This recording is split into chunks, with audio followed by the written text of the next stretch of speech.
This is the periodic table of elements. It might look like a huge challenge at first, but is actually organized in a way that makes understanding elements a lot easier. We must first understand what an element is. What is an element, you might ask? Well, part of the universe is made of this stuff called matter. It's what makes up the stars, planets, rocks, animals, me and you. An element is a substance that cannot be broken down or reduced to a more basic form, while keeping its particular properties. Some of the most common and familiar elements you might have heard of are hydrogen, helium, carbon, oxygen, iron, silver, and gold. A lot of matter isn't only one element, it is some sort of combination of the elements. A compound is a term that describes this, simply meaning it has at least two or more different elements that are bonded together. One we are all pretty familiar with is water. It is a compound that contains the elements hydrogen and oxygen. You can take water and break it down to the distinct elements of hydrogen and oxygen. But if you start to break down hydrogen or oxygen anymore, you get these things called subatomic particles. And these are in all elements. So there's no uniqueness to these subatomic particles. That is what is meant by not being able to break down a substance to a more basic form. The smallest unit of an element is called the atom. Now, I mentioned subatomic particles.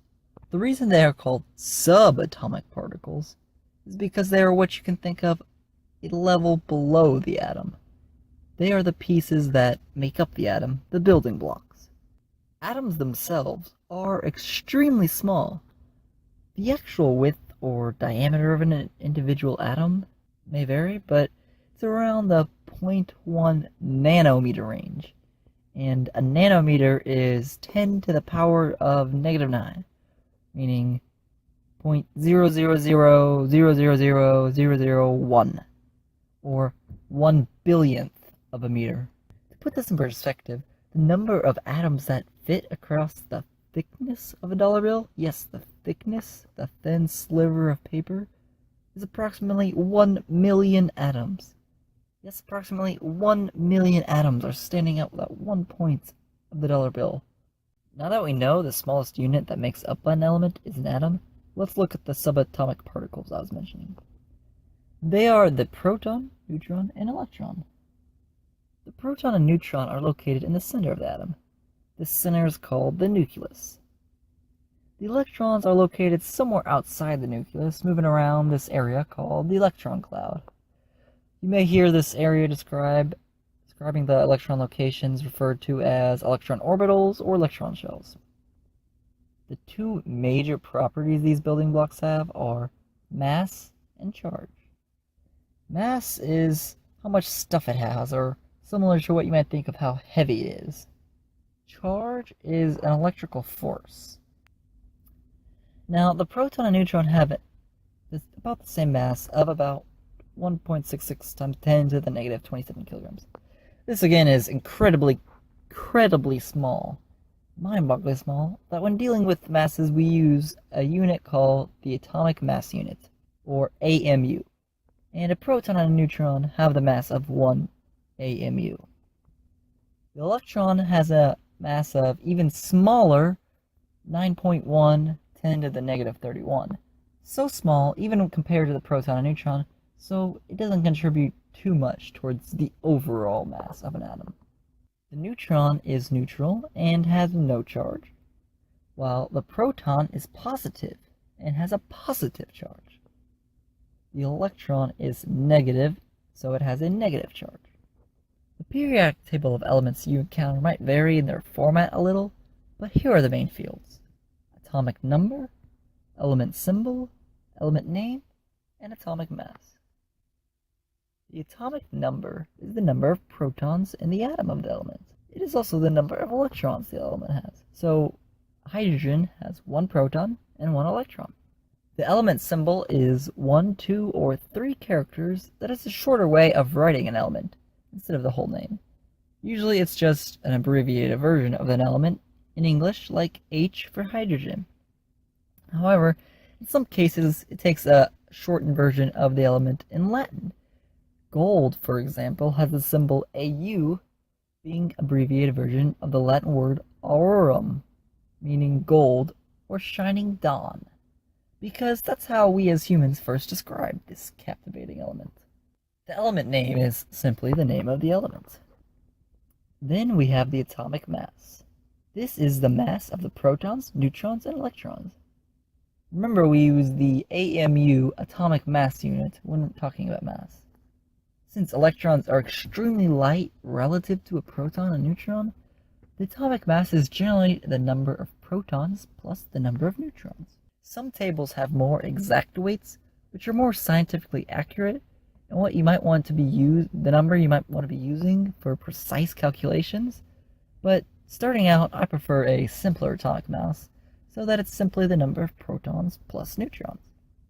Hydrogen has an atomic mass of 1, so we can figure out it has 0 neutrons, because remember, it has 1 proton based on its atomic number. That means it simply has no neutrons. Helium, with an atomic mass of 4, would then have 2 neutrons, because it has 2 protons.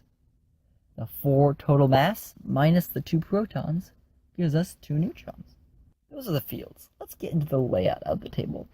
The rows of the table are called periods, and the columns of the table that are vertical are called groups. So the table has 7 periods and 18 groups. Let's address this floating block of elements down here. In reality, these elements would be located in the middle of the table, but this results in a long, stretched out table that's hard to look at all at once and fit on posters and on a computer screen, for example. So it's common to simply put them below.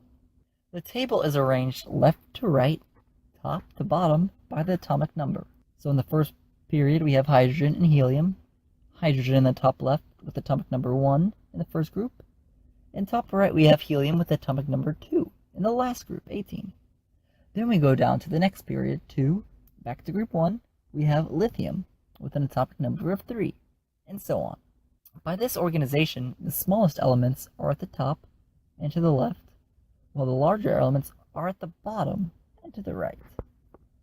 The reason this table is arranged this specific way is based on how the electrons fill up around the atom, and this makes elements react or behave in similar ways along groups. Finally, let's cover families. The table is color-coded by families. A family is a group of elements that exhibit similar properties and behaviors and tend to make similar bonds. Alright, in the first group, hydrogen is its own special case because it only has 1 electron and only needs 1 more to make it a stable orbital. The rest of group 1 is the family alkali metals. These are highly reactive elements. They want to give away their 1 extra electron they have in their highest orbital, so that they will only have remaining full orbitals, and they are somewhat soft metals. The second group is the alkaline earth metals. These are somewhat reactive elements, but less so than the alkali metals. Groups 3 through 12 are the transition metals. This is where you find most of the metals you might think of, such as iron and gold, and their properties vary from metal to metal, but they're typically good electrical conductors, such as copper. The floating block below are called the inner transition metals, and they are somewhat alike the transition metals, and generally reactive. They also have the names lanthanoids and actinoids after the first element name in each row. Now, parts of group 13 to 16 make up the other metals. These are somewhat more softer metals, but still have metallic properties. Now we have reached transition point. Up till now, all the elements have been metals, and the metalloids are the elements along this dividing line that exhibit properties of both metals and nonmetals. Now we have reached the other nonmetals. The other nonmetals make up some of the most important elements, at least to us, and in life as we know it. This contains the crucial elements such as carbon, nitrogen, and oxygen. The halogens refer to group 17. These elements are all just 1 electron away from completing their full orbital. This is what makes them very reactive again. They simply need to gain 1 more electron, and then they have their full orbital. Group 18 is known as the noble gases, and they are not very reactive at all, because they all have full orbitals, so they tend to stick to themselves, because they already have all the electrons they need.